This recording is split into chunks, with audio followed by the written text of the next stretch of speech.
اعوذ باللہ من الشیطان الرجیم بسم اللہ الرحمن الرحیم اللہم وفقنا لما تحب وترضى واجعل عاقبۃ امورنا خیرا ولا تکلنا الی انفسنا طرفۃ عین ابدا۔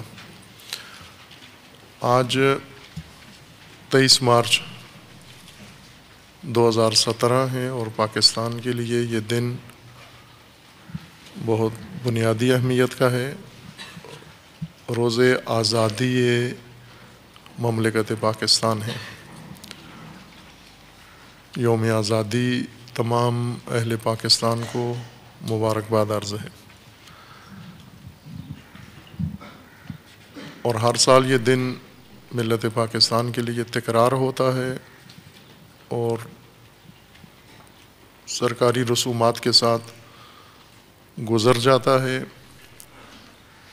اور اس دن کے جو تقاضے ہیں ملت سے، مملکت سے، قوم سے اور مختلف طبقات سے، وہ ادا نہیں ہوتے، پورے نہیں ہوتے۔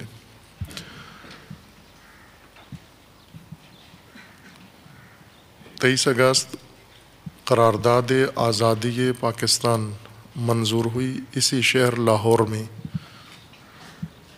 اور اسی کی یاد میں یادگار پاکستان یا مینار پاکستان بنایا گیا ہے، تاکہ آزادی کا ایک علم یا نشانی ملت کے سامنے قائم رہے۔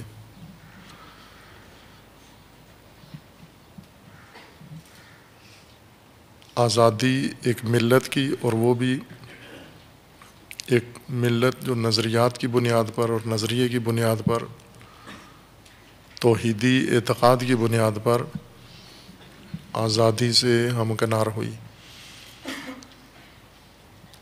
لیکن متاسفانہ آزادی کے نام کے علاوہ اسے کچھ نصیب نہیں ہوا۔ ہدیہ آزادی و عطیہ آزادی سے اسے کچھ حاصل نہیں ہوا۔ بظاہر جو آزادی کی قرارداد تھی، اس وقت پورا ہندوستان متحدہ، تقسیم سے پہلے کا مشترکہ ہندوستان برطانیہ کے قبضے میں تھا۔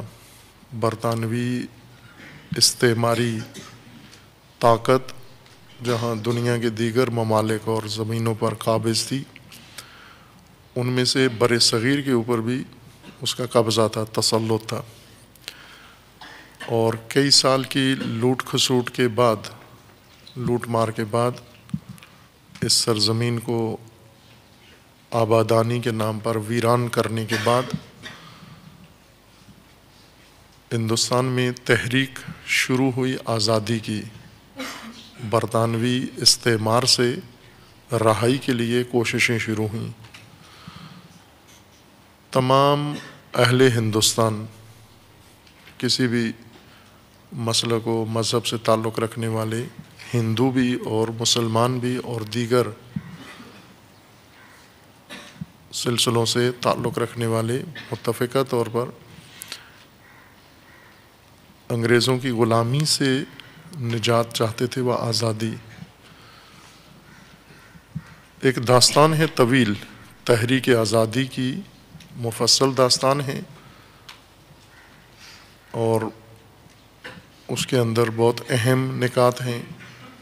عموماً تحریک آزادی وہیں کہ اسی گزشتہ صدی کا مسئلہ تھا، 20ویں صدی کا، لیکن پھر بھی اسی صدی میں ہی تحریک آزادی کی تاریخ الجھا دی گئی، الجھن کا شکار ہو گئی، اور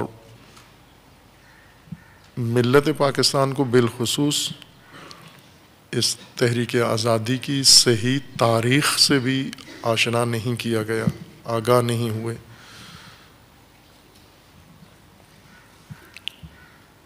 اور اس کی وجہ یہ تھی کہ آزادی کا وہ حصہ جو پاکستان کی طرف آیا، پاکستان کے حصے میں آیا، وہ برائے نام آزادی تھی، جس غلامی میں پہلے یہ ملت گرفتار تھی وہ غلامی شدید تر ہو گئی اور بدتر ہو گئی.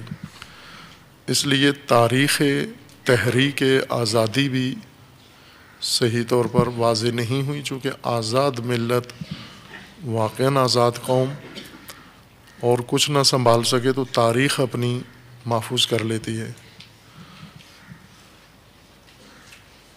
تاریخ تحریک آزادی میں نشیب و فراز ہیں، بہت سارے گوشے ہیں جن میں عبرت ہے، جن میں درس ہے، جن میں سبق ہے، جن سے خصوصاً اس خطے کے عوام افراد آگاہ ہوں تو بہتر اپنے لیے آئندہ کی راہیں انتخاب کر سکتے ہیں. اور یہ کام تعلیمی اداروں میں انجام پانا چاہیے، لیکن تعلیمی ادارے خود جس بیماری کا شکار ہوئے ہیں اور جس آفت کا وہ ملت پاکستان سے بدتر ہے، مملکت پر جو افتاد نازل ہوئی اس سے کہیں زیادہ بدتر تعلیمی اداروں کے ساتھ حشر ہوا و سلوک ہوا، اور ان کی حیثیت ہی مسخ ہو گئی تعلیمی اداروں کی، اور بجائے تعلیم دینے کے ان اداروں نے ملت کے لیے اور کردار ادا کیا ہے. بہرکیف آج آزادی کے اس 70 سال بعد مشاہدہ کریں آزادی کا، اور 23 مارچ آج ملت کو ہونا کچھ اور چاہیے تھا، کسی اور مقام پہ یہ آزاد مملکت و ملت ہونے چاہیے تھے، لیکن آج کسی اور حیثیت و کسی اور طرز پر ہیں. افسوسناک حالت میں ہیں اس وقت. دنیا میں کسی بھی پیمانے سے پہلو سے دیکھیں، ملک و مملکت اور ملت و عوام عبرتناک شکل دونوں کی بن گئی ہے.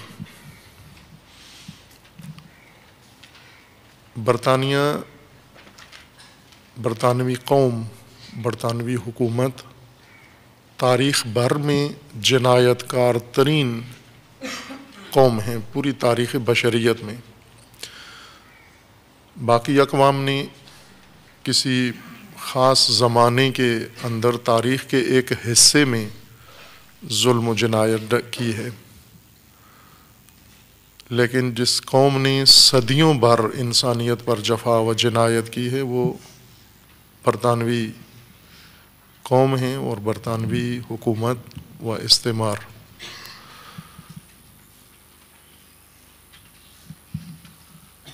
سارا یورپ برطانیہ نہیں ہے. برطانیہ ایک چھوٹا سا ملک ہے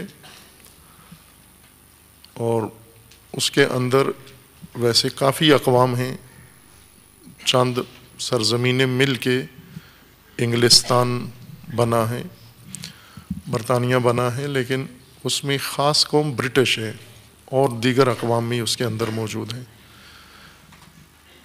یہ سب سے منحوس ثابت ہوئے ہیں انسان کے لیے، انسانیت کے لیے یہ قوم انتہا درجے تک منحوس ثابت ہوئی ہے. اس کی نحوست شاید 1000 سال لگیں زمین سے اس قوم کی پھیلائی ہوئی نحوست کو پاک کرنے میں. تمام زمین کے اوپر ہے، تمام زمین کے اوپر، نہ کوئی ایک خطہ جس میں ایک حصہ بر صغیر تھا، اس پر انہوں نے مکر و مکاری کے ساتھ قبضہ کیا، ترقی و تجارت کے بہانے داخل ہوئے، اور پھر خیانت کاروں سے مل کر جنایت کاروں نے، مقامی خیانت کار ہندوستان کے اندر مفاد پرست افراد سے، منافقین سے مل کر قبضہ کیا پوری سرزمین کے اوپر، اور پھر ایک صدی سے زیادہ عرصے تک اس کو لوٹا، اور لوٹنے کے بعد جب یہ تسلط اپنا قائم نہیں کر سکے رہے تھے اور مشکل ہو گئی، دشواری ہوئی انہیں. ایک اہم واقعہ دنیا میں رونما ہوا اور وہ جنگ عظیم کے نام سے، کہ پہلے بھی اشارہ کیا ہے کہ جنگ حقیر کہنا چاہیے اس کو، نہ جنگ عظیم، چونکہ بہت حقیر لوگوں نے لڑی اور حقیر مقاصد کے لیے وہ جنگ لڑی. اور وہ جنگ عظیم عالمی جنگ بھی نہیں ہے، یہ بھی غلط نصاب میں ڈال دیا گیا ہے کہ عالمی جنگ تھی. جنگ جہانی نہیں تھی، ورلڈ وار نہیں تھی، یورپ کی جنگ تھی آپس میں. پہلی جنگ بھی عظیم اور دوسری بھی یورپی ممالک کی جنگ تھی. انہوں نے اپنے زیر تسلط غیر مغربی سرزمینوں کو بھی ملوث کیا، جیسے برطانیہ کا قبضہ تھا ہندوستان کے اوپر، تو انہوں نے ہندوستان کو بھی بیچ میں شامل کر لیا. لیکن یہ برطانوی حکومت تھی، اس لیے وہ جنگ دوسری جس کو جنگ عظیم کہا جاتا ہے، اور پہلے بھی اس بات پہ بات ہوئی ہے کہ یہ پست گھٹیا جنگ تھی بہت، اور خصوصاً مسلمانوں کے لیے بہت ہی پست ثابت ہوئی یہ جنگ. ان جنگوں نے، یورپ کی آپس کی جنگوں نے تقسیم کیا، مسلمانوں کو سب سے زیادہ نقصان پہنچایا. مسلمانوں کی تقسیم کی سرزمینیں، مملکت، یہ موجودہ مشرق وسطیٰ، یہ اسی جنگ کا نتیجہ ہے. فاتحین جنگ اور شکست خوردگان جنگ، ان کا سارا خمیازہ مسلمانوں کو بھگتنا پڑا، ادا کرنا پڑا. اور سب سے زیادہ ضرر فلسطین کی قربانی تھی، اور اس کی جگہ پر ایک یہودی صہیونسٹ ریاست کا قیام. یہ اس جنگ کے اثرات تھے، نتائج تھے جو برآمد ہوئے. اور مسلمان سرزمینیں تقسیم بھی ہوئیں چھوٹے چھوٹے ٹکڑیوں میں، اور ان کے اوپر خیانتکار لوگ مسلط ہوئے، جیسے آل سعود، آل خلیفہ، آل حمد. یہ مختلف قبائل جو وحشی تھے، غیر متمدن تھے، انہیں برطانوی استعمار نے ان زمینوں کو، مشرق وسطیٰ کو تقسیم کر کے، اور ان کے اوپر یہ وحوش مسلط کیے ہیں جنہوں نے مسلمانوں کو تباہ کیا اور تقسیم کیا اور پسماندہ رکھا. اور اس وقت برطانیہ کا قبضہ زمین کے اکثر حصے پر تھا. آسٹریلیا ان کے مستعمرہ تھا، کینیڈا اور امریکہ کا بڑا حصہ ان کا مستعمرہ تھا، اور افریقہ کے اکثر ممالک ان کے مستعمرات تھے. چھوٹے چھوٹے علاقے تھے جو دیگر ممالک نے، کچھ ہالینڈ نے کیے ہوئے تھے قبضے میں، کچھ فرانس نے کیے ہوئے تھے قبضے میں، کچھ کسی اور طاقت نے، لیبیا یا اس طرح کے ممالک، اٹلی نے قبضہ کیا ہوا تھا. بانٹا ہوا تھا انہوں نے آپس میں زمین کو، لیکن اس میں زیادہ تر حصہ برطانیہ کے ہاتھ تھا. زمین کا اکثر حصہ برطانیہ نے قبضہ کیا ہوا تھا. وہ قبضہ اس کے لیے قائم رکھنا دشوار ہوا، تو آہستہ آہستہ ختم ہوئی اس کی استعماری حیثیت. اور ہندوستان میں ایک طرف سے تحریک آزادی شروع ہوئی، دوسری طرف سے برطانیہ اس جنگ کے نتیجے میں بھی اب قادر نہیں تھا اپنا تسلط قائم رکھے. اس لیے بہت سارے ممالک، عرب وغیر عرب، اس سے ان کو نکلنا پڑا. نکلتے ہوئے بدتر نحوست چھوڑ کے گئے. جس سرزمین سے یہ منحوس قوم نکلی، اس طرح سے نکلی کہ بدتر کر کے گئی، اس کو تباہ کر کے گئی. ہندوستان میں جب نکلے، ہندوستان کی سرزمین، جتنے خیانتکار تھے ان کے وفادار، جو آج جاگیردار ہیں، یہ سب برطانیہ کے وفادار تھے. یہ جاگیریں ان کی موروثی ماں باپ کی نہیں ہیں. یہ بڑے بڑے لینڈ لارڈ جو مربوں کے مالک ہیں اور بڑے بڑے سرزمینیں پنجاب سندھ میں اور دیگر علاقوں میں ان کے پاس موجود ہیں، فیوڈل، یہ سب ہدیے اور تحفے تھے جو اپنے وفاداروں کو، جو ان کی خچریں سنبھالتے تھے، کچھ ان کے دیگر کچن کے کام کرتے تھے، جو ان کو خدمات دیتے تھے، یہ انہیں سرزمین دے کے گئے جو آج ملت کے اوپر مسلط ہیں۔ باہر کیف نکلے تو بھی بدتر طریقے سے نکلے یہاں سے، اور آزادی حقیقی معنوں میں نہ اس کے لیے تحریک چلی آزادی کی، اصل آزادی کی، اور نہ وہ حاصل ہوئی، نہ وہ نصیب ہوئی۔ سرزمین تقسیم ہوئی اور اس سرزمین پر ملت مسلمان آباد ہوئی آ کر، ایک عوامی قربانیوں کے بعد، سختیوں کے بعد مسلمانوں نے بہت شدید مشکلات برداشت کی، تحمل کی، بہت مہنگی قیمت اس کی دینا پڑی عام انسانوں کو، عام مسلمانوں کو۔ باہر کیف یہ مملکت وجود میں آئی، اور اس روز متعلقہ فریق جو مسئلے کے تھے، قضیے کے، انہوں نے تسلیم کیا کہ پاکستان مملکت بنے گی، جس کے لیے کوشش ہو رہی تھی، اور اس وقت کے رہبر کر رہے تھے کوشش، اور عوام مسلمان چاہ رہے تھے۔ یہ تسلیم ہوا اس روز 23 مارچ کو تسلیم کیا، اور متعلقہ فریقوں نے سائن کیے قرارداد کو کہ پاکستان کے نام سے مملکت وجود میں آئے گی، جو بعد میں 14 اگست 1947 کو باقاعدہ طور پر رسماً دنیا کے نقشے میں پاکستان کے نام سے ایک مملکت قائم ہوئی، اعلان ہوا، اور اس طرح سے پاکستان نومولود ملک و مملکت و ملت انہوں نے شروع کیا یہ سفر۔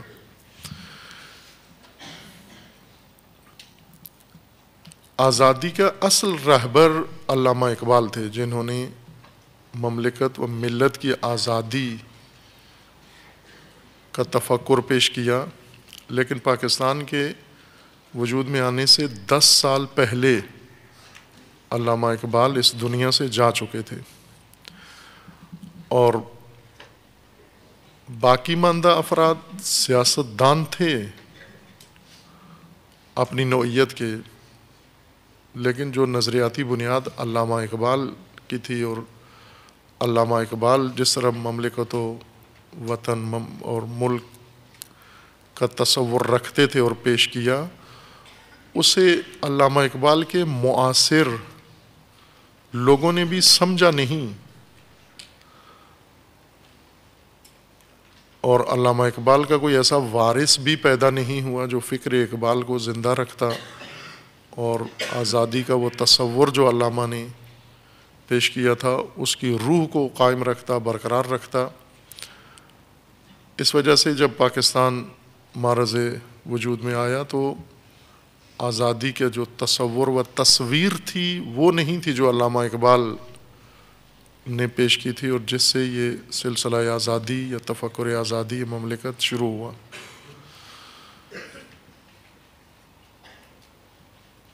نوبنیاد مملکت کے مسائل تھے، مشکلات تھیں۔ ایک طبقہ دیگر علاقوں سے ہجرت کر کے اس خطے میں منتقل ہوا جو پاکستان کہلایا، ہندوستان کے باقی ریاستوں سے اور علاقوں سے، اور بڑی سختیوں اور دشواریوں کے بعد یہاں پہنچے۔ کچھ یہاں مقیم تھے پہلے سے۔ اب ایک مملکت شروع ہوئی، ملت کے سفر کا آغاز ہوا، اور مشکلات تھیں۔ پہلے سے ہی برطانیہ نے لوٹ کے کنگال کیا ہوا تھا پورے ہندوستان کو۔ ڈاکو جب نکلتا ہے کسی گھر سے تو وہاں آباد کر کے نہیں جاتا۔ چور جب کسی مملکت سے نکلتا ہے، کسی گھر میں اگر چور گھس جائیں، پھر منت سماجت سے نکلیں، وہاں سے چھوڑ جائیں یا اپنا مقصد پورا کر جائیں لوٹ کھسوٹ کے بعد، اور گھر کی چابیاں دے جائیں ان کو، گھر والوں کو، تو اس گھر کو سنوار کے نہیں جاتے، اس کو بنا کے نہیں جاتے، مزین کر کے نہیں جاتے، اور اس گھر میں ان کے لیے آئندہ کے لیے خرچ و راشن چھوڑ کے نہیں جاتے، سب کچھ صفایا کر کے جاتے ہیں۔ ایک بالکل صفایا شدہ مملکت تھی دونوں طرف، ہندوستان بھی اور پاکستان بھی، نہ یہ کہ ان کے لیے خزانے چھوڑ گئے اور ہمارے لیے خزانے لوٹ کے لے گئے، دونوں طرف ویران کر کے گئے، تباہی مچا کے گئے، نابود کر کے گئے سب کچھ۔ دونوں طرف ایک ساتھ سفر شروع ہوا، دونوں طرف مملکت و ملت اور رہبر اور سیاست۔ ادھر ایک سفر شروع ہوا ہندوستان کے اندر اور پاکستان کے اندر موازی ایک حرکت شروع ہوئی۔ اس حرکت میں متضاد راہیں شروع ہوئیں۔ یہ مملکت پاکستان، یہاں کے رہبروں نے ایک راستہ انتخاب کیا، اور اس طرف جو ہندوستان رہ گیا تھا، بچ گیا باقی، وہاں کے سیاسی رہبروں نے ایک اور راستہ انتخاب کیا، اور بالکل متضاد سفر کیا دونوں نے۔ مشکلات ایک جیسی تھیں، مسائل ایک جیسے تھے، یا ہم یوں کہیں کہ شاید ادھر زیادہ تھے چونکہ آبادی زیادہ تھی وہاں پر، اور آبادی زیادہ تھی، وسائل نہیں تھے، نظام نہیں تھا، ویرانی تھی، خزانے خالی تھے، اور اتنی بڑی جمعیت کو سنبھالنا، مقیم کرنا اور امن و امان برقرار کرنا زیادہ مشکل تھا، بجائے اس طرف سرحد کے اس طرف کے کہ یہاں خطہ بھی چھوٹا تھا اور آبادی بھی کم تھی، اور ظاہر آبادی کے کمی جتنا تناسب تھا اتنی ہی مشکلات کا بھی تناسب تھا، یعنی وہاں 100 آدمیوں کی مشکلات تھیں تو یہاں 10 آدمیوں کی مشکلات تھیں، 10 آدمیوں کی مشکلات 10 ہوتی ہیں اور 100 آدمیوں کی مشکلات 100 ہوتی ہیں۔ اس کے باوجود ایک سفر ادھر شروع ہوا، ایک سفر ادھر شروع ہوا۔ ایک لوٹی ہوئی مملکت، آپ توجہ فرمائیں کہ اس ابھی تک ہندوستان اور پاکستان میں انگریز کی صحیح طریقے سے پہچان نہیں ہوئی، کیونکہ نہیں ہوا، نہ سیاست دانوں نے یہ کام کیا، نہ مذہبیوں نے یہ کام کیا، نہ تعلیمی لوگوں نے، اور نہ مصنفین و مؤلفین نے، نہ صحافیوں نے، نہ میڈیا نے صحیح طریقے سے اہل ہندوستان بر صغیر کے لیے اور پاکستانیوں کے لیے انگریزوں کو اور برطانیہ کو صحیح طریقے سے متعارف نہیں کروایا گیا، اور یہ غلام ابھی تک غلام ہیں، ابھی تک عاشق ہیں برطانیہ کے، ابھی تک برطانیہ ان کے لیے بہشت ہے، ابھی تک ان کی آرزو ہے برطانیہ۔ کوئی پاکستانی ایسا نہیں ہے، بے شک وہ قومی تقسیم میں کسی بھی سلسلے سے تعلق رکھتا ہو، بلوچی ہو، مہاجر ہو، وہ پٹھان ہو، وہ سندھی ہو، وہ پنجابی ہو، وہ سرائکی ہو، وہ کسی بھی خطے سے تعلق رکھتا ہو، اس کی اور اس کے خاندان کی آرزو یہ ہے کہ ایک دفعہ سارا خاندان یا خاندان کا کوئی فرد برطانیہ پہنچ جائے، جنت میں جائیں یا نہ جائیں برطانیہ ضرور جائیں، شیعہ ہو، سنی ہو، وہابی ہو، بریلوی ہو، دیوبندی ہو، اہل حدیث ہو، برطانیہ کی حسرت اس قوم کی اصل آرزو ہے، جس خطے سے بھی نفرت ہونی چاہیے، جیسے ہے مثلا اب شیعہ کو کتنی نفرت ہے بنو امیہ سے، نسل بنو امیہ سے نفرت ہے اور ہونی چاہیے، یہ شجرہ خبیثہ ہے، قابل نفرت ہے، اور قرآن نے یہ نفرت پیدا کی ہے، ابھاری ہے، براءت مشرکین سے، کفار سے، دشمنوں سے، گھٹیا انسانوں سے براءت، اظہار نفرت، اور جو اعلیٰ شخصیات ہیں ان سے محبت، تولا، قربت، نزدیکی، یہ دونوں تولا و تبرع، ولایت و براءت، دو اصول ہیں دین کے کہ اس کے بغیر انسان صحیح طریقے سے مسلمان نہیں بنتا، مومن نہیں بنتا، تولا و تبرع کے بغیر۔ اور جو لوگ اپنے آپ کو ان دو اصولوں کے پابند سمجھتے ہیں، اہل ولایت و براءت ہیں، اہل تولا و تبرع ہیں، ہر اس چیز سے محبت ہے جس سے نفرت ہونی چاہیے ان کو، اور ہر اس چیز سے نفرت کرتے ہیں جس سے محبت ہونی چاہیے ان کو. یعنی ولایت کی جگہ پر براعت اختیار کیے ہوئے ہیں اور براعت کی جگہ پر ولایت اختیار کیے ہوئے ہیں. اس تبرع قرآنی و برات قرآنی و برات از شرک، برات از مشرک، برات از کافر، برات از طاغوت، برات از ظالم، برات از ستمگر، اس براعت کا مظہر اس نسل کے لیے برطانیہ ہے. اگر یہ پیدا ہوئی ہے یہ اندر براعت تو درست ہے، قرآن کے مطابق عمل کر رہے ہیں، لیکن ہے نہیں، چونکہ تعلیم نہیں دی گئی، یہ دین تعلیم نہیں دیا گیا. ولایت و براعت کا دین تبلیغ نہیں ہوا، رسومات کا دین تبلیغ ہوا ہے. آئیڈیالوجی، نظریہ اور مکتبی براعت اور مکتبی ولایت، آئیڈیالوجی کے اندر ولایت و براعت سرے سے پیش ہی نہیں گئی کہ یہ سرزمین اجنبی ہے. ابھی بھی پاکستان بکر ہے، دست نخوردہ ہے اس لحاظ سے کہ اسے اسی اصلی حالت میں رکھا گیا ہے. امی ہیں، امی ابھی تک پاکستانی دین کے لحاظ سے ابھی بھی امی ہیں، امی نابلد، ناخواندہ، جن کو تعلیم دین نہیں دی گئی. دین کے نام پر جو کچھ بتایا گیا ہے وہ خود ساختہ ہے. سارا کچھ جو قرآن میں اللہ نے اصول مقرر کیے ہیں وہ اصل دین ہے، وہ مکتب ہے. اور اس امیت میں آزادی نصیب ہوئی جس کا معنی بھی معلوم نہیں ہوا. 2 سفر شروع ہوئے آزادی کے بعد 2 قوموں نے 2 خطوں میں. برطانیہ سے آزادی، انگریز سے آزادی کو رخ مل گیا ہندو سے آزادی کی طرف. یعنی اصل جو نفرت انگریز سے ہونی چاہیے تھی ہندو مسلمان دونوں کو، وہ ہندو مسلم میں تبدیل کر دی گئی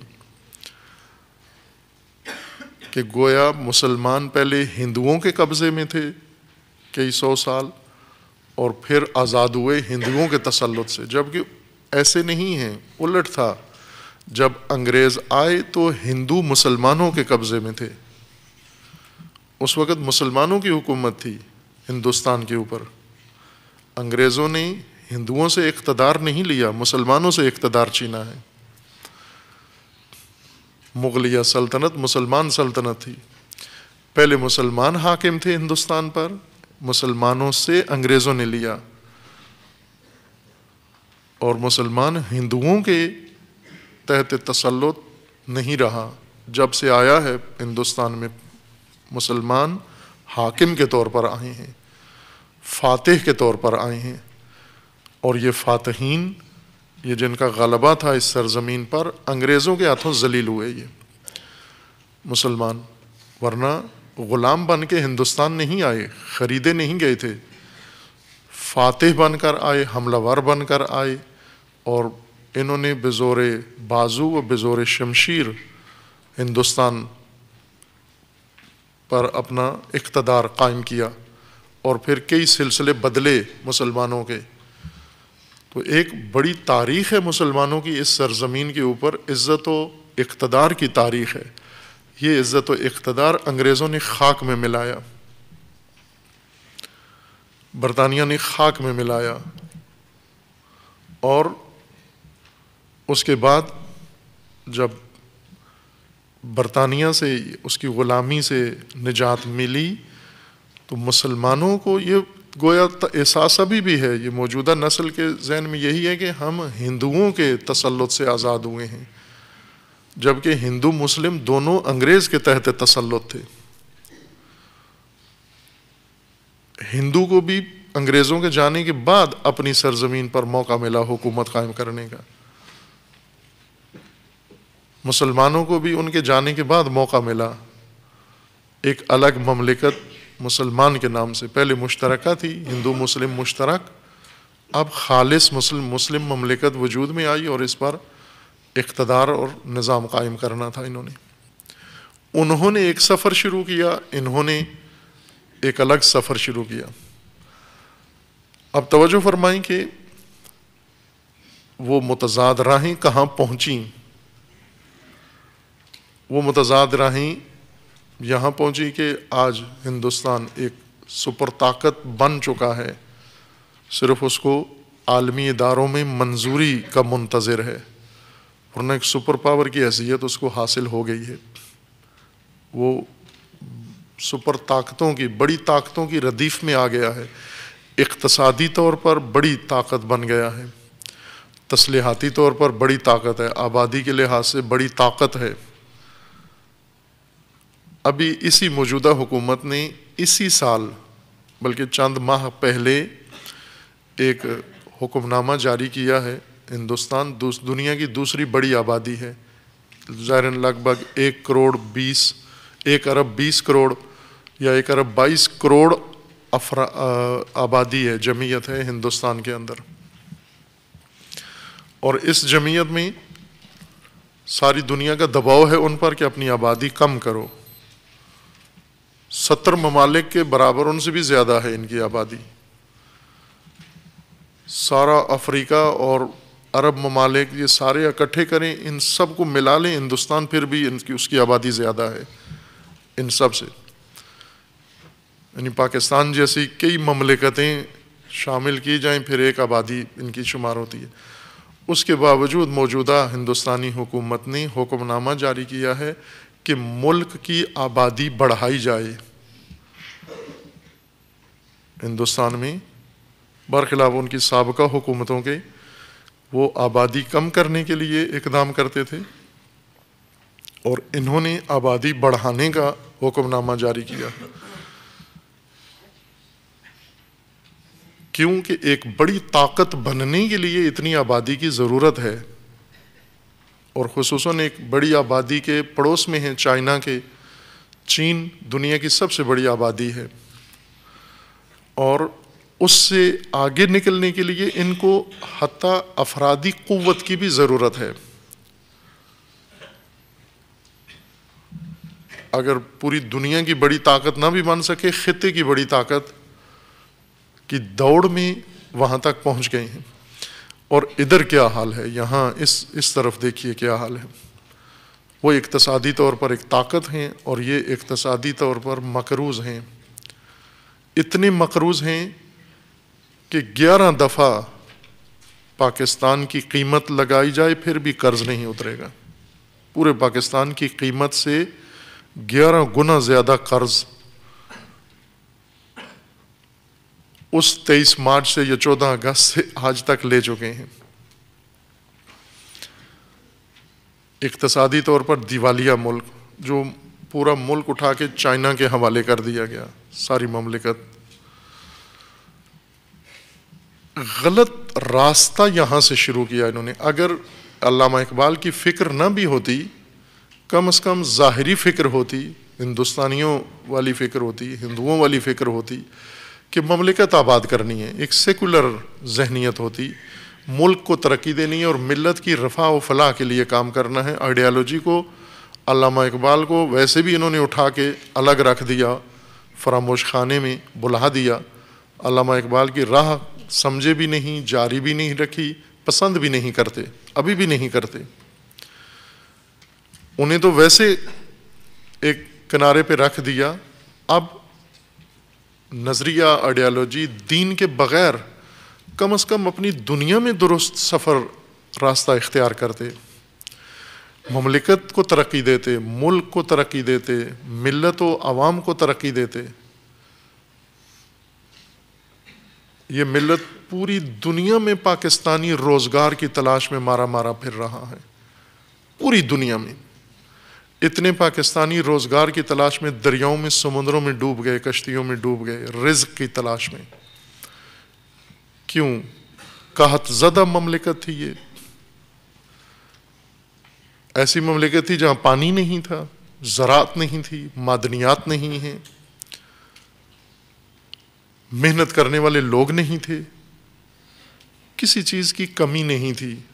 آج بھی ان منابع کے لحاظ سے دیکھیں تو پاکستان ایک اچھی فہرست میں شمار ہوتا ہے، معدنیات میں اور معدنی ذخائر میں، کھیتی باڑی میں بالخصوص زرخیز زمین ہے پاکستان کی، لیکن ملت و مملکت کی حالت یہ ہے، ہر خاندان میں روزگار کی تلاش کے لیے فکر ہے، پیٹ بھرنے کی چنتا ہے، اور اس کے لیے ساری دنیا میں گھومے ہوئے پھرتے ہیں، مارے مارے پھرتے ہیں۔ کسی بھی ملک میں چلے جائیں آپ کو پاکستانی وہاں پر رزق کی تلاش میں، روزی کی تلاش میں گھومتا ہوا، سرگردان اور مشکلات میں پھنسا ہوا نظر آئے گا۔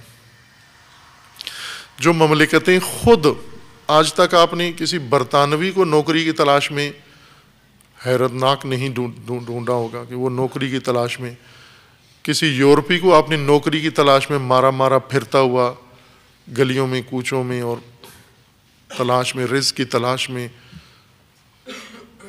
صحرا گردی ہو، کوہ نوردی ہو، مملکت گردی میں نہیں دیکھا ہوگا آپ نے، سوائے ملت پاکستان کے۔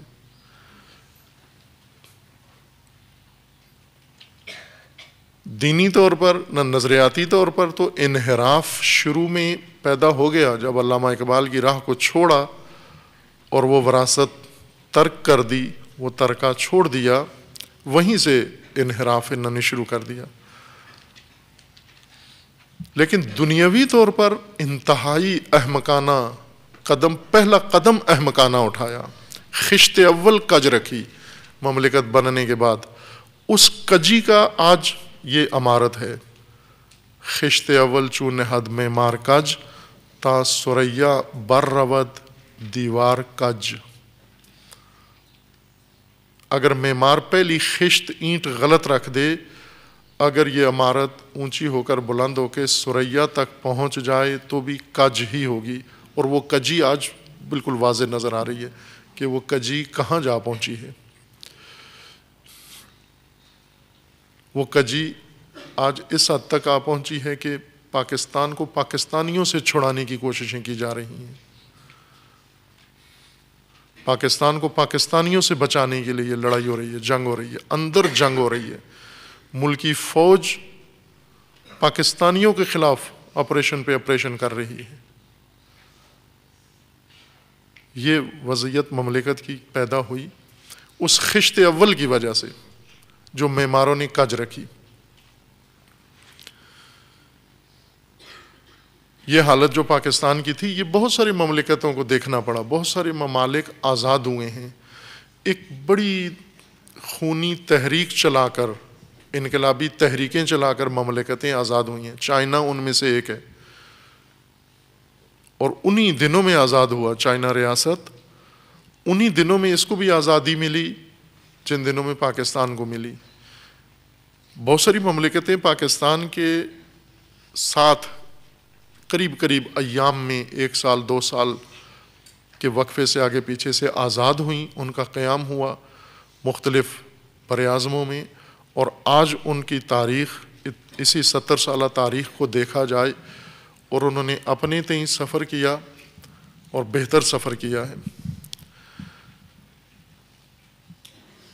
جب مملکت آزاد ہوئی خزانے خالی تھے، مشکلات تھیں، بجٹ نہیں تھا، سسٹم نہیں تھا، کچھ بھی نہیں تھا، لیکن لوگ پرعزم تھے۔ کم از کم جو رہبر تھے اگر مذہبی دینی نہیں بھی تھے تو کم از کم اپنی ملک کے ساتھ خیانت کار نہیں تھے، اپنے ملک کے ساتھ غداری کرنے والے نہیں تھے۔ نہیں بھی بنا سکے اپنا ملک، لیکن بیچا بھی نہیں اپنا ملک، فروخت بھی نہیں کیا۔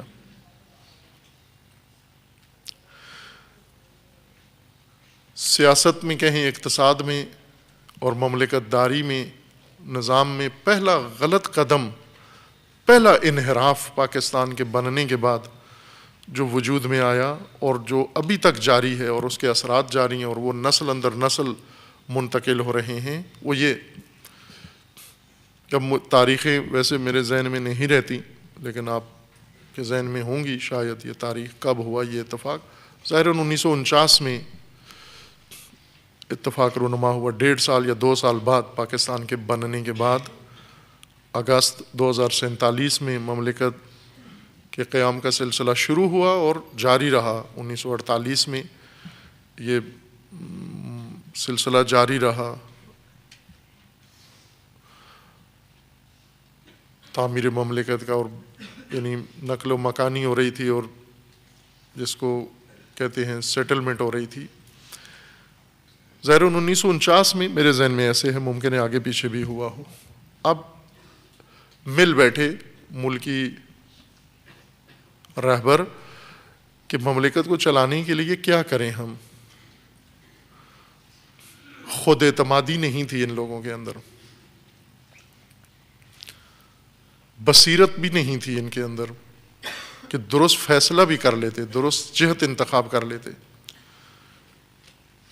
جو اللہ کی طرف سے ایک عطیہ ان کی گود میں ڈالا گیا، ان کے ہاتھوں میں دی گئی امانت پاکستان کی، اس کے بارے میں اب یہ مل بیٹھے سوچ بچار کرنے لگے، اس الہی عطیے کو کیسے ہم چلائیں اور سنبھالیں۔ سنبھالنے کے لیے اپنی بے چارگی کا اظہار کیا، لاچاری کا اظہار کیا کہ ہمارے پاس کچھ بھی نہیں، بجائے اس کے کہ بیٹھ کر منصوبہ بندی کرتے، اقتصادی طور پر نظام بناتے، سیاسی طور پر نظام بناتے، پاکستان کی سلامتی کے لیے اقدامات کرتے، اور اپنے وسائل، اپنے عوام، اپنے لوگوں پر اور اپنے لوگوں پر بھروسہ کر کے، انحصار کر کے، اور مملکت کی تعمیر اور تاسیس و تشکیل شروع کرتے۔ یہ نہیں کیا انہوں نے، کسی نے بھی تجویز تک نہیں دی۔ اسی مخدوش تاریخ میں ٹٹولنے سے مل جاتے ہیں وہ سارے راز و رمز۔ مثلا جو ان کے اجلاس ہوئے جس میں ابتدا میں مل کے بیٹھے اور مملکت کے لیے سوچ بچار کرنے لگے، وہیں سے ان کی ذہنیتوں کا اندازہ ہو جاتا ہے کہ کون لوگ مل بیٹھ کے کیا سوچ رہے تھے، اور وہی ذہنیت آج تک نسلوں میں منتقل ہے، ان کی اولادوں میں منتقل ہے۔ موجودہ نسل ہو بہو اس پہلی نسل کی طرح سوچ رہی ہے، ابھی بھی مل بیٹھتے ہیں، طبقات مل بیٹھتے ہیں، گروہ مل بیٹھتے ہیں، مسالک مل بیٹھتے ہیں، اور سیاستدان مل بیٹھتے ہیں۔ مل بیٹھ کے جو تدبیر کرتے ہیں مملکت کے لیے، آج بھی مملکت خزانہ خالی ہے، قرض لو، عالمی اداروں کی طرف جاؤ، اس ملک کی طرف جاؤ، اس کی طرف جاؤ، کوئی تجویز نہیں دیتا، تجویز تک نہیں دیتے، سوچتے بھی نہیں ہیں، نہ مذہبی، نہ سیاسی، نہ سیکولر، نہ روشن فکر، نہ تعلیم یافتہ، نہ ان پڑھ۔ ان کے اندر یہ روح نہیں ہے، علامہ اقبال کی خودی اور خودداری کی روح ہی نہیں آگے، علامہ اقبال سے کسی دوسرے فرد کے اندر منتقل ہی نہیں ہوئی خودی و خودداری۔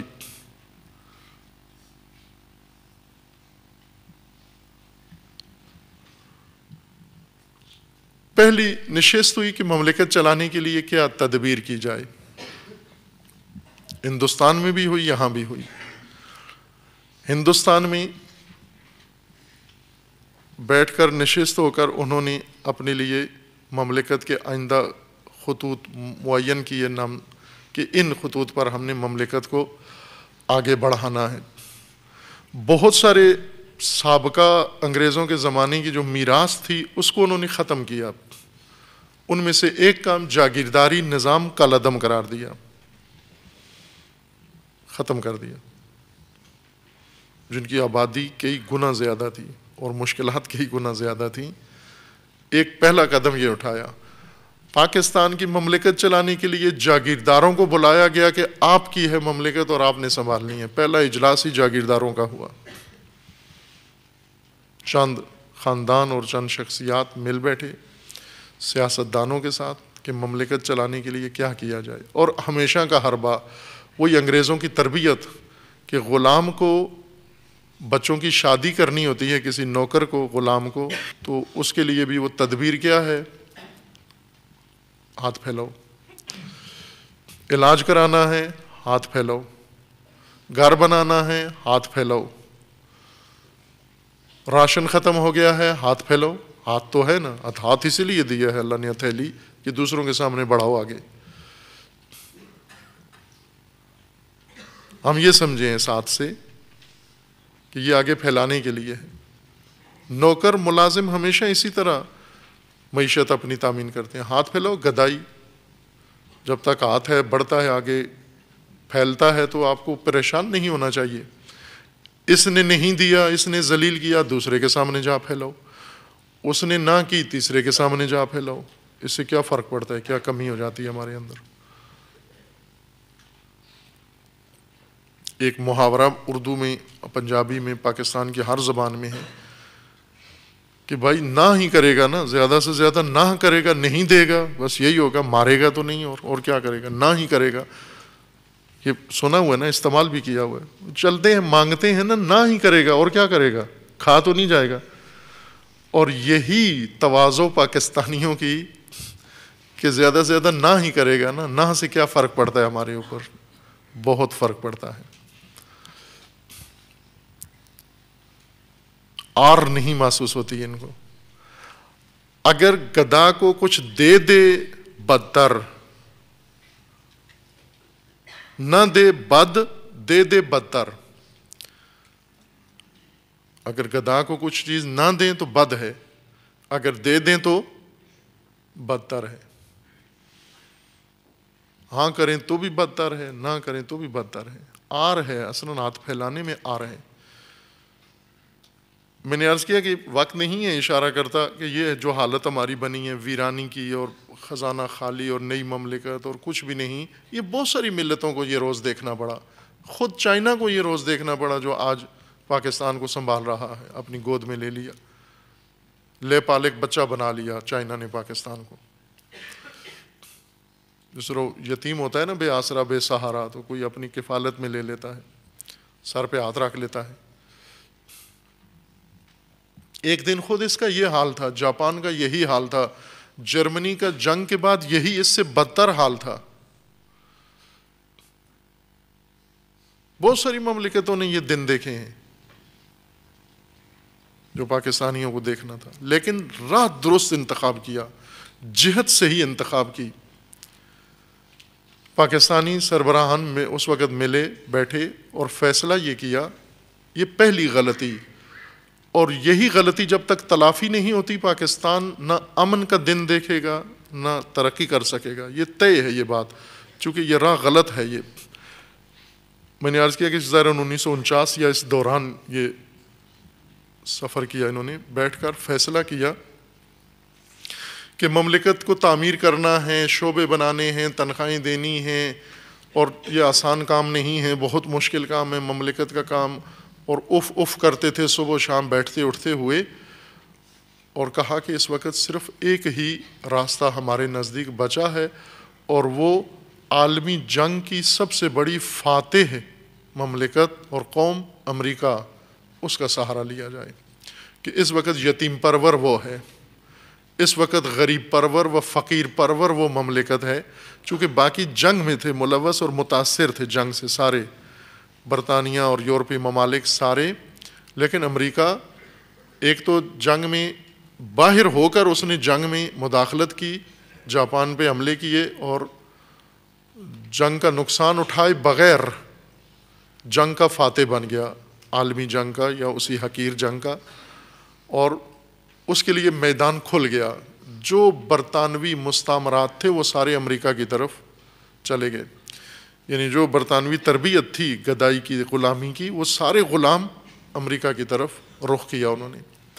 یہ پہلی غلطی تھی پاکستانی لیڈروں کی کہ انہوں نے ملک کا، مملکت کا، نظام کا، سیاست کا، سب کا رخ امریکہ کی طرف موڑ دیا. اور باقاعدہ طور پر ظاہراً لیاقت علی خان کی سربراہی میں وفد گیا، اور جا کر، اور مزے کی بات ہے کہ امریکہ کو کوئی دلچسپی نہیں تھی پاکستان میں. اس وقت کے ان سالوں کی امریکی سیاست کا مطالعہ ضروری ہے پاکستان کو سمجھنے کے لیے کہ اس وقت امریکہ کی خود اپنی کیا سرگزشت تھی، وہ کیا سوچ رہا تھا، وہ کن کاموں میں ملوث تھا، وہ کدھر رجحان رکھتا تھا. اس نے جس پہلو سے دیکھا پاکستان میں اسے کوئی کشش نظر نہیں آئی، سوائے اس کے کہ ایک فقیر نادار قوم ہے، گلے پڑ گئی ہے، اور اس کو اپنے حوالے کر کے تو کیا لینا، اسے کیا لینا، ملے گا کیا، وہ تو اپنا مفاد دیکھتے ہیں. انہوں نے کوئی خاص رغبت ظاہر نہیں کی انہیں نہ کوئی مدد دی نہ امداد دی، کچھ بھی نہیں کیا، صرف بات چیت میں انہیں ہاں کر دی کہ ٹھیک ہے آپ ہمارے بلاک میں شامل ہو جائیں، ہمارے ساتھ شامل ہو جائیں، ہم آپ کے تعاون کریں گے. اور یہ بہت خوش بغلیں بجاتے ہوئے آئے کہ ہم نے مملکت کے لیے تاریخی فیصلہ کر لیا. جیسے سی پیک تقدیر بدل رہا ہے، کتنا آپ صبح شام سی پیک، یہ جہنم تک سی پیک سیدھا جائے گا ان کے لیے. کتنا خوش ہوتے ہیں، کتنا اس کے ڈنڈورے پیٹتے ہیں. یہ سی پیک تباہ کر دے گا. یہ جب ایک مملکت کو مفلوج کر رہے ہو، جب ایک مملکت کو اس کی صنعت کو نابود کر رہے ہو، اس کی کھیتی باڑی نابود کر رہے ہو، اس کی تولید پیداوار روک رہے ہو، اور اس میں ہر چیز نابود کر کے یہ قوم جس کو اردو نہیں آتی، جس کو چائنیز زبان سکھا رہے ہو آپ.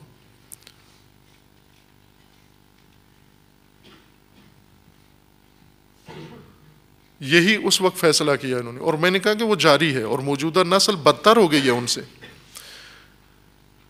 انہوں نے کوئی وعدہ نہیں دیا، کوئی گرانٹ منظور نہیں کیا، کچھ بھی نہیں کیا، صرف زبانی طور پر ہاں کر دی کہ ٹھیک ہے آپ ہمارے تحت کفالت ہیں، اس یتیم نادار کو ہم لیتے ہیں اپنی تحت سرپرستی، اور لے کے اپنے حال پہ چھوڑ دیا. اور یہ یہاں بغلے بجاتے ہوئے کامیابی کے نعرے اخباروں میں، تذکرے، اور ایک جوش و خروش و مملکت کے بھنگڑے اور دھمال کہ پاکستان کی تقدیر سنور گئی ہے. بنتے ہی پاکستان بنتے ہی ایک اور لطف ہو گیا پاکستان کے اوپر کہ امریکہ نے ہمیں قبول کر لیا. فوراً امریکہ کی طرف رجوع کیا اور ہر چیز کا رخ امریکہ کی طرف موڑ دیا. امریکہ چونکہ فاتح تھا جنگ کا اور ایک طاقت تھا، بہت بڑی طاقت، لہٰذا اس نشے میں اس نے ان کی پرواہ ہی نہیں کی، اور اس طرح انہوں نے غلط راستہ اختیار کر لیا جو ابھی تک جاری ہے. اور پھر اس سے گھٹیا اور پستر راستے اختیار کیے ہم نے. ایک دور میں پھر امریکہ کو ضرورت پڑ گئی پاکستان کی، چونکہ تھوڑے ہی دنوں بعد، انہی دنوں میں ابھی جنگ کی جو طاقتیں تھیں فاتحین جنگ میں سے، اسی یورپی جنگ و مسلمانوں کے حق میں اس منحوس جنگ کا ایک فاتح روس تھا.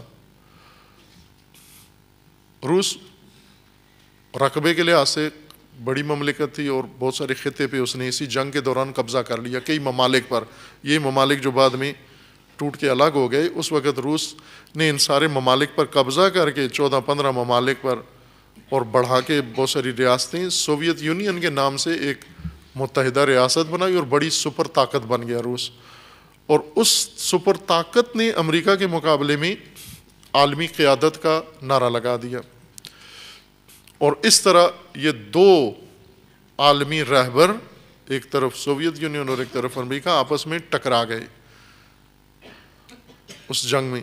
جنگ کے بعد جب دونوں طاقت بنی اور دونوں کا نظریہ بھی مختلف تھا، ایک طرف کمیونزم تھا، ایک طرف امپیریلزم تھا، سرمایہ داری اور اشتراکیت آپس میں ٹکرائے جب، اب دونوں کو ساتھی ٹیم چاہیے تھی. لہٰذا دونوں نے ممالک کو، چھوٹے ممالک کو، مشکلات میں مبتلا ممالک کو اپنا ٹیم کا حصہ بنانا شروع کیا.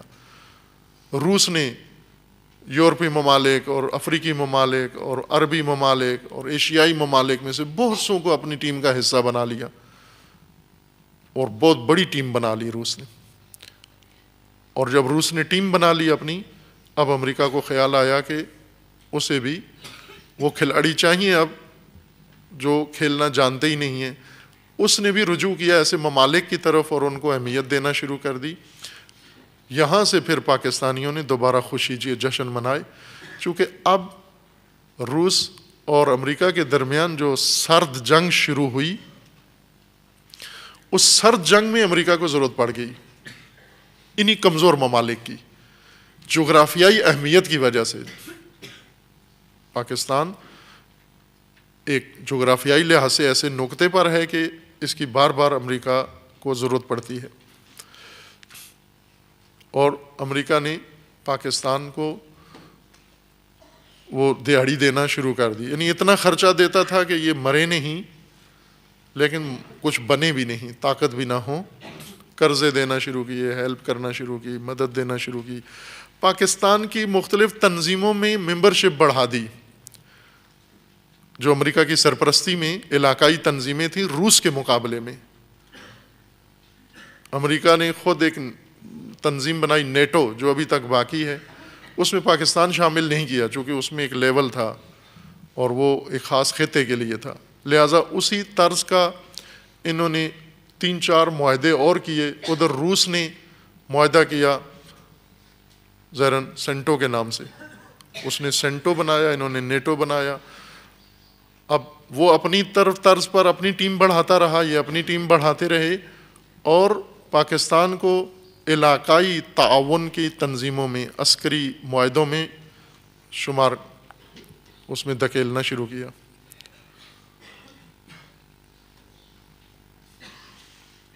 اور یہ ایک بڑا عرصہ روس کے ٹوٹنے تک یہ سرد جنگ جاری رہی. اسی دوران پاکستان امریکہ کے لیے بہت اہمیت اختیار کر گیا. افغانستان میں امریکہ اور روس آمنے سامنے آ گئے اور اب پاکستان کے سیاستدان، اس وقت ضیاء الحق تھا اور 1979 میں یہ اقدام شروع ہوا اور تب سے پھر پاکستان اس غلط راہ میں بہت آگے نکل گیا. اور آج تک امریکی اتحاد نے پاکستان کو تباہ کیا ہے، امریکہ کے ساتھ تعلق نے تباہ کیا ہے.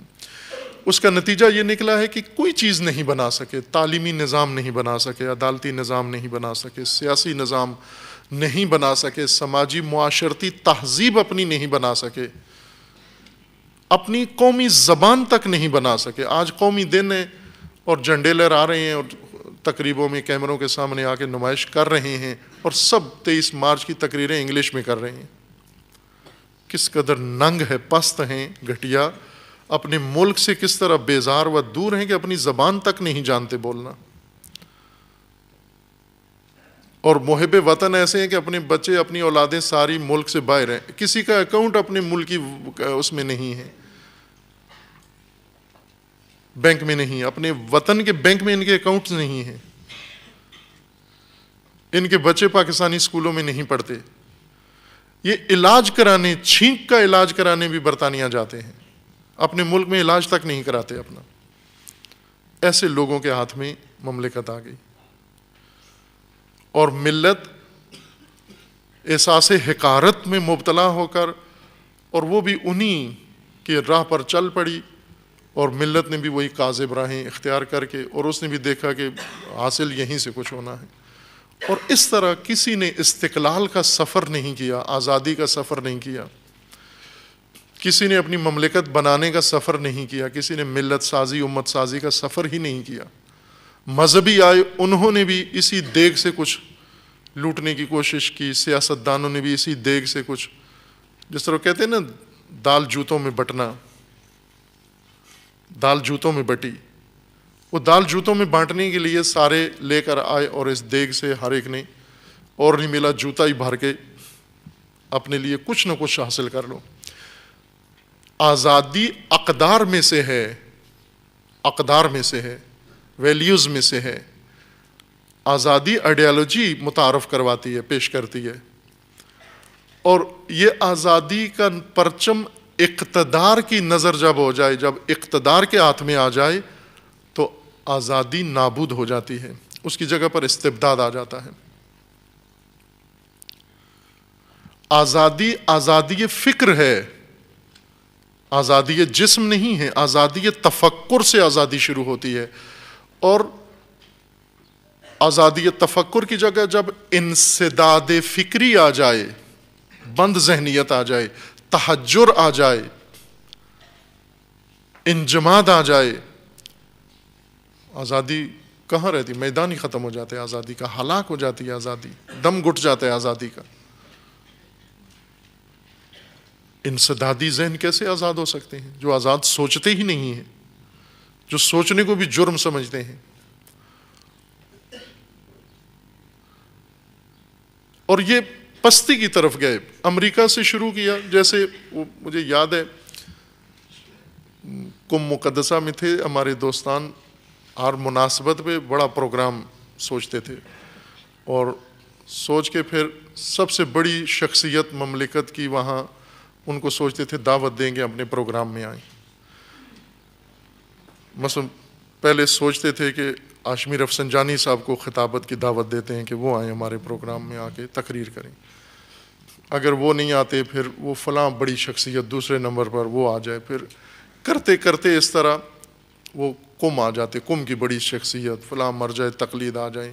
وہ نہیں آتے, ان سے جاتے یا رابطہ ہی نہیں کرتے. پھر کرتے کرتے آخر میں وہ پروگرام کے لیے جب وہ آخری دن ہو جاتا اور کوئی بھی انہیں نہیں ملتا تھا تو وہ بس کسی طالب علم کے پاس آ جاتے, میرے پاس آ جاتے, جی کوئی بھی نہیں آیا آپ تقریر کر دیں. شروع وہاں سے کرتے تھے اور آخر میں ایک طالب علم کے پاس آ جاتے, جی آپ آئیں آ کے تقریر کر دیں. یہ وہاں کئی دفعہ ہوا, یہاں بھی ہوتا ہے. یہاں بھی جب پروگرام ہوتا ہے بیٹھتے ہیں ہمارے مسئولین تو وہ اوپر سے شروع کرتے ہیں, فلاں کو بلاتے ہیں, بلاتے کسی کو بھی نہیں ہے, اپنے کمرے میں بیٹھ کر یہ باتیں کرتے ہیں.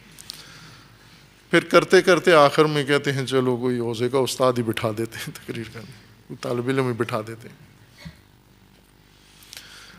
امریکہ سے شروع کیا جو کہ سپر طاقت ہے. سپر طاقت ہمیں بڑا مہنگا خریدے گی, نازنین ہیں ہم, اور اس نے ذلیل کیا, جی بھر کے پاکستان کو تذلیل کی, اور اب بھی کر رہے ہیں تذلیل پاکستان کی, حد درجہ تذلیل کی ہے پاکستان کی.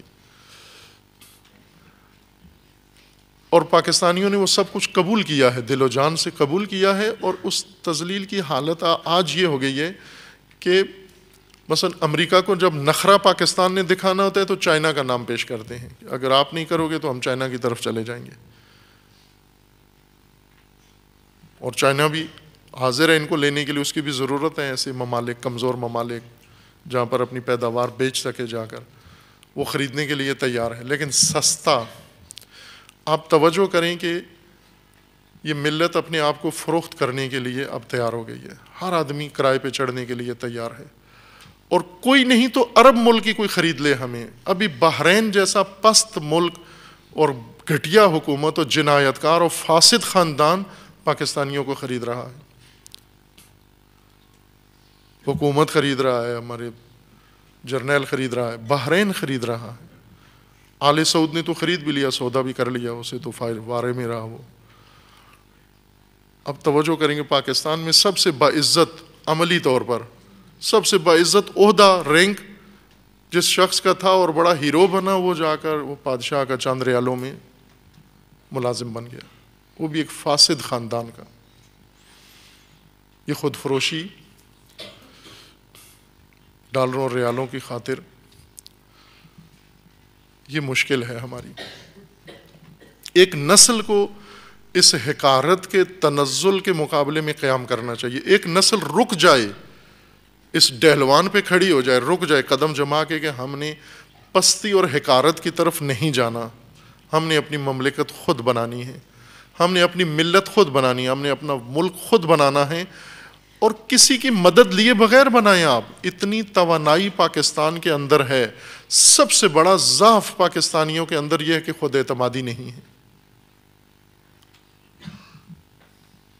دوسروں سے مدد لے, مذہب میں دوسروں سے مدد لی, مذہب تو تباہ کیا, ملک بھی تباہ کیا, اور مذہب کے نام پر جنایت کار دہشت گرد بنائے.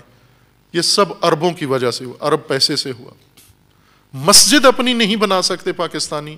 کس قدر ننگ و شرمندگی ہے, چند مرلے کی مسجد نہیں بنا سکتے خود.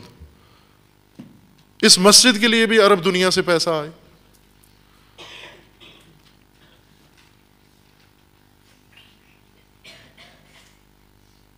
جو قوم اپنی مسجد چند مرلے کی نہیں بنا سکتی, پیسہ لے. ظاہر ہے جب باہر سے ریال آتے ہیں تو ساتھ منصوبہ بھی آتا ہے. وہ کرایہ جب دیتے ہیں تو کرایہ دار سے کام بھی لیتے ہیں وہ اپنا, اور لیا انہوں نے کام. وہ نفرت پھیلائی, حوصلہ شکنی کی پاکستانی قوم کی, اور آج وہ نفرت, جنگ, جدل, ہر چیز پاکستان کے اندر کاشت کی, اور یہ مملکت آج ایسی بن گئی ہے. آخری 2 ملک عالمی اعداد و شمار میں جب منفی ممالک کی فہرستیں بنتی ہیں, 2 ملک پاکستان سے سبقت لے جاتے ہیں ہمیشہ یا بعض مواقع پر. مثلا بدترین معیشت 197 ممالک کی معیشت بناتے ہیں، ان میں سے پاکستان کا نمبر ہوتا ہے 195۔ 2 ملک پاکستان سے بھی زیادہ معیشت خراب ہے ان کی۔ مثلا پاکستانی پاسپورٹ کی ویلیو 195 نمبر پر ہے، یعنی 2 ملک ہیں جن کی پاکستانی پاسپورٹ سے بھی زیادہ بدتر حالت ہے۔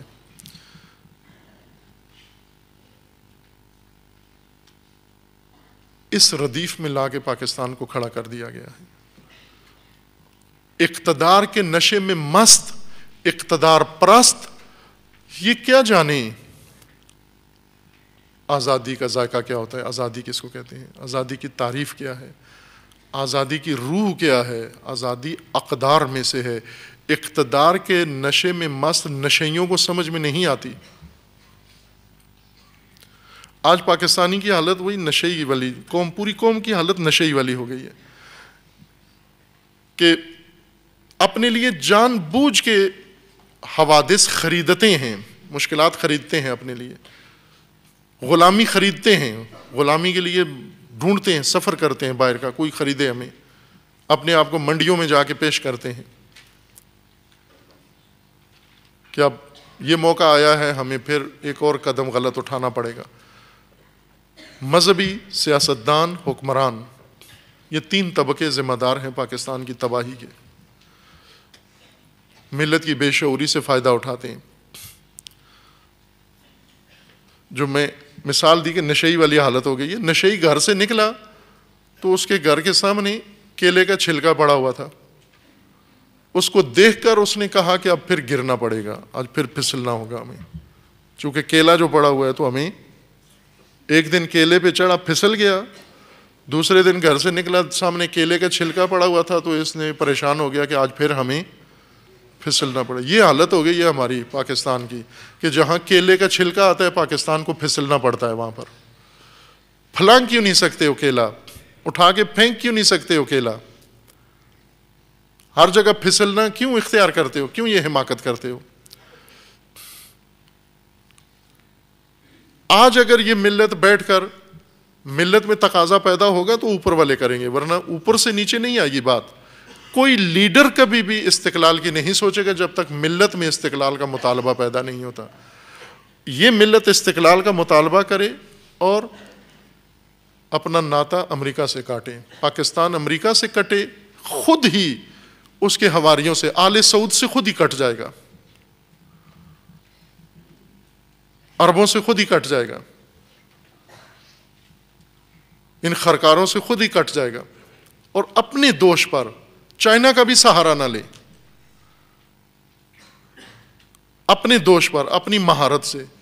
ہیں پاکستانیوں کے اندر صلاحیت ہے، پاکستانیوں کے اندر بہت اعلیٰ صلاحیت ہے، اور ساری صلاحیتیں نوکروں کی طرح، غلاموں کی طرح آقاؤں کو جا کر پیش کر رہے ہیں۔ ملٹی نیشنل کمپنیوں میں، دوسرے ممالک میں جا کر ان مملکتوں کو آباد کر رہے ہیں، ان کی خدمات جا کر انجام دے رہے ہیں، اپنے ملک سے بھاگتے ہیں، فرار کرتے ہیں، یہاں وہی رہ جاتا ہے جو ناکارہ ہے، ناکام ہے، ویزا نہیں ملا، پیسے نہیں ہیں باہر جانے کے، کرایہ نہیں بنتا جس کا، وہ رہ جاتا ہے۔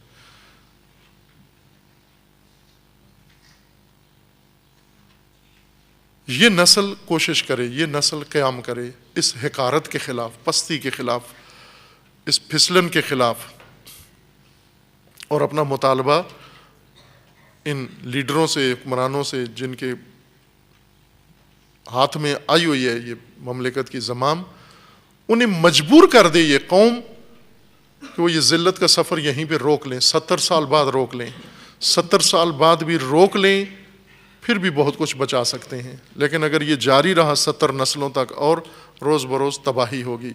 ہر کیلے کے چھلکے پہ پھسلنا یہ قسمت نہیں ہے ہماری۔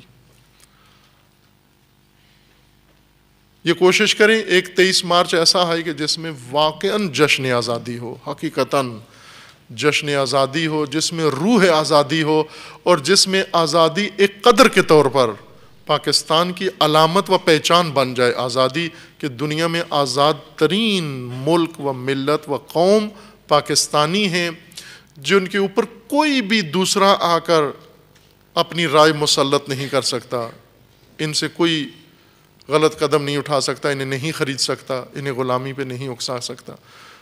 یہ اس وقت ہوگا کہ جب برطانوی منحوس تعلیمی نظام صفایا ہوگا اس ملک کے اندر سے، جب یہ غلامانہ کریکلم ختم ہوگا یہاں سے، جب یہ غلامانہ نصاب ختم ہوگا، سلیبس پاک ہوگا، اس وقت ہوگا۔ پھر غلام نہیں پلیں گے۔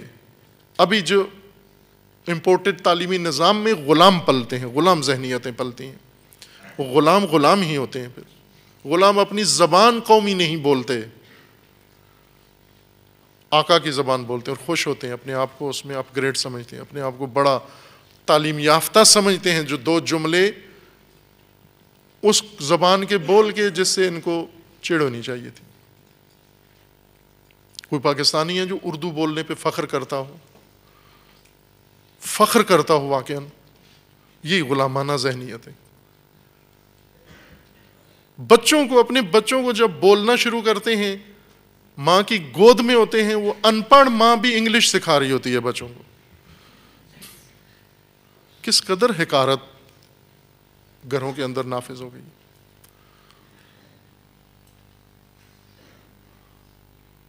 اپنی اس بولی نہیں آتی اور فر انگلش بولتے ہیں طوطے کی طرح۔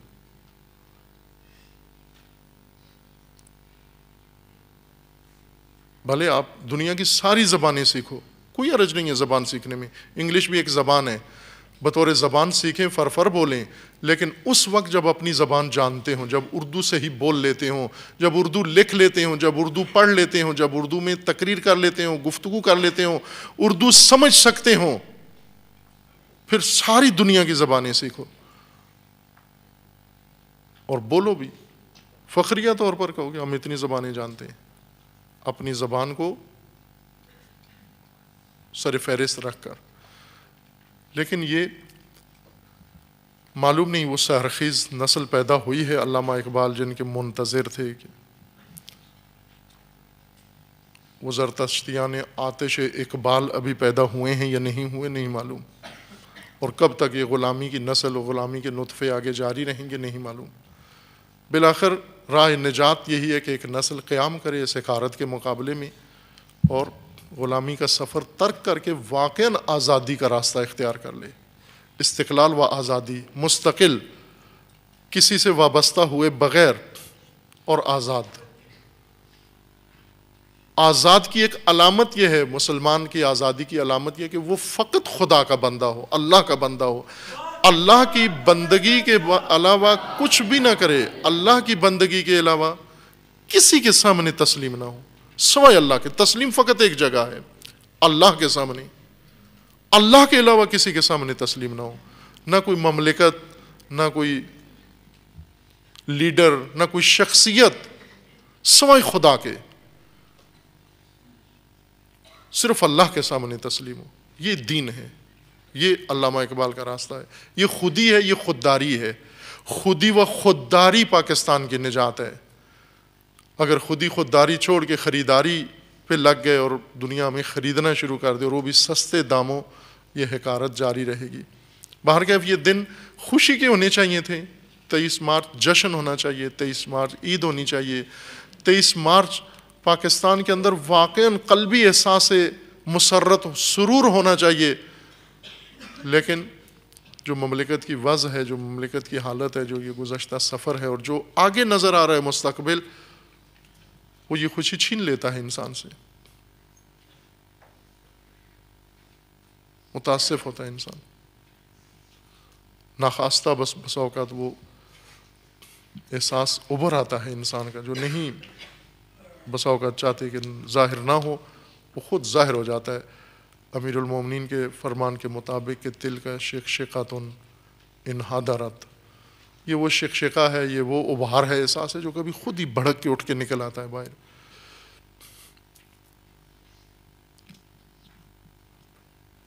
جشن کے دن بھی تاسف ہوتا ہے، ہم دیکھتے ہیں مملکت کی حالت، ویرانی کی حالت، اور یہ سنوار سکتے ہیں۔ یہی جمعیت جو یہاں ہے، یہی پاکستانی اگر اپنے آپ کو اوپر باور کر لیں اور اپنے اندر خودی و خودداری پیدا کر لیں، یہی غریب خاندانوں کے بچے یہی بدل سکتے ہیں تقدیر۔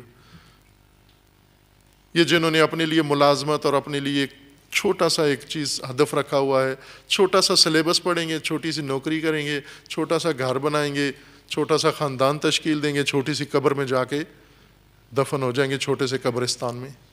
یہ چھوٹے اگر چھوٹا پن چھوڑ دیں کہ چھوٹا کام نہیں کریں گے، ہم اپنا ملک آباد کریں گے، ہم اپنا ملک آزاد کریں گے، ہم اپنی ملت آزاد کریں گے، ہم دنیا میں نام پیدا کریں گے، ہم دوسری قوموں کی امامت کریں گے. غریب خاندان میں پیدا ہوئے تو کیا کوئی عیب تو نہیں ہے؟ فقیر خاندان میں پیدا ہونا کوئی عیب تو نہیں ہے؟ یتیموں نے تاریخیں بدلی ہیں. لیکن احساس کمتری، احساس حقارت، یہ دل سے نکال کے خودی و خودداری و خود اعتمادی پیدا کرنا کہ ہم یہ بڑی راہیں طے کر سکتے ہیں اور کر سکتے ہیں اور کریں گے انشاءاللہ. اس وقت ہے کہ یہ تقدیر بدل سکتی ہے. ہم دوسروں سے مطالبہ نہ کریں، جو کام خود کرنے کا ہے وہ خود کریں. خود فرائض اپنے مطالبات میں بدل دیے ہیں. جب بھی کوئی مسئلہ ہو جاتا ہے فوراً اٹھ کے آ جاتے ہیں، لاش لے کے سڑک پہ بیٹھ جاتے ہیں. مطالبہ، ہر چیز مطالبہ نہیں ہے بھائی، کچھ فریضہ ہے آپ کا. یہ بند کرو، یہ شروع کرو، یہ وہ کرو، یہ ہونا چاہیے، وہ ہونا چاہیے. یہ پیسے وائس جملے یہ ختم کریں. آپ ہونا چاہیے، جو بھی تقریر کرے گا یہ ہونا چاہیے، وہ ہونا چاہیے. کہ کس کے وظائف مقرر کر رہے ہو آپ؟ ہونا چاہیے، ہونا چاہیے، ہونا چاہیے. یعنی بیٹھ کر میرا کام ہے دوسروں کے وظائف مقرر کرنا؟ نہ، میرا کام ہے خود اٹھ کے میدان عمل میں آ جانا اور جو مجھ سے ہو سکتا ہے وہ کر دوں میں. ہونا چاہیے سے کچھ نہیں ہوگا. اٹھ کے اقدام کریں، شروع کریں. اور یہ جو اشارے کر دیے ہیں میں نے کہ کہاں سے شروع ہو، جب تک نظام تعلیم پاک نہیں ہوتا غلامی اس ملت کے مقدر سے دور نہیں ہوگی. جب تک اس غلامانہ، چونکہ بچہ پیدا ہوتا ہے مذہبی کا، متدین کا، شیعہ کا، سنی کا، دیوبندی کا، بریلوی کا، اس کو اٹھاتا ہے جا کر اور پیسے اپنی محنت مزدوری کے دے کر اس کو اس منحوس تعلیمی نظام کے حوالے کر دیتا ہے کہ اس کو بھی غلام بناؤ میری طرح، اس کو بھی حقیر بناؤ، گھٹیا بناؤ میری طرح، اس کو بھی پست بناؤ میری طرح. اپنے جیب سے خرچ کر کے اپنی اولاد کو اس تعلیمی نظام کے اندر ہم غرق کرتے ہیں، ڈبوتے ہیں اس دلدل کے اندر. پھر توقع رکھتے ہیں کہ اس میں غیرت بھی ہو، اس میں خودداری بھی ہو، اس میں خودی بھی ہو، یہ اقبال کو بھی پہچانے. کیسے اقبال کو پہچانے؟ سید الشہداء فرماتے ہیں جو لقمہ پیٹ میں ڈالا ہے وہ کیسے انسان کو موقع دیتا ہے کہ حسین علیہ السلام کی بات سنے، آزادی کی بات سنے، وہ رہبر آزادی کی بات سنے. جو لقمہ پیٹ میں اتنا فساد مچاتا ہے تو وہ مطلب، وہ نصاب جو ذہن میں چلا گیا وہ پیٹ سے بھی زیادہ نقصان دہ ہے، وہ لقمہ حرام سے بھی زیادہ نقصان دہ ہے. اس کے ذہن میں کیسے جائے گا؟ قرآن کا پاکیزہ نظام کیسے جائے گا؟ علامہ اقبال کا یہ تفکر کیسے اس ذہن میں، ناپاک ذہن میں جائے گا؟ نعرے شعاروں سے بھی نہیں ہوتا مسئلہ حل جب تک بنیاد سے، اقدام سے شروع نہ ہو. اور یہ ایام عہد کے دن ہوتے ہیں. میں ہمیشہ کہا ہے آپ کی خدمت میں، یہ ایام عہد ہیں، عہد کے دن ہیں، عہد کرنے کے دن ہیں. یہ صرف ترانے اور قصیدے گانے کے نہیں ہیں، عہد کے دن ہیں. ہر انسان عہد کرے، اپنے اس ملک کا ہم پر حق ہے، اس مملکت کا حق ہے، اس قوم کا حق ہے، اس ملت کا حق ہے. ہم نے اس کا حق استعمال کیا، ہم نے کھایا ہے، ہم پلے ہیں، بڑے ہیں، ہم نے اسی سے سب کچھ حاصل کر کے خود اپنے لیے کچھ بنایا. جن کے پاس آج اموال ہیں اسی مملکت سے کمائے ہیں، جن کی شخصیت ہے اسی مملکت سے انہوں نے حاصل کی ہے، جنہوں نے کچھ گھر بنائے ہیں اسی مملکت سے انہوں نے حاصل کیا ہے. جب اس سے بہت کچھ لیا ہے تو اب اس کے لیے کچھ کرنا بھی ہے، تمہیں قدم بھی اٹھانا ہے. صرف اسے لوٹنے کی فکر نہ کریں، اس کو بنانے کی بھی فکر کریں، اس کو تعمیر کرنے کی بھی فکر کریں، اس ملت کی آزادی و نجات کی بھی فکر کریں. سب سے بڑی جہنم یہی دنیاوی حقارت ہے کہ جب دنیاوی پیمانوں پر بھی تولتے ہیں تو 195 نمبر پر آپ کو رکھتے ہیں. یہ کیا غلط راستہ اختیار کیا، اور اسی کو جاری رکھے ہوئے ہیں، ابھی بھی اسی کو جاری رکھے ہوئے ہیں.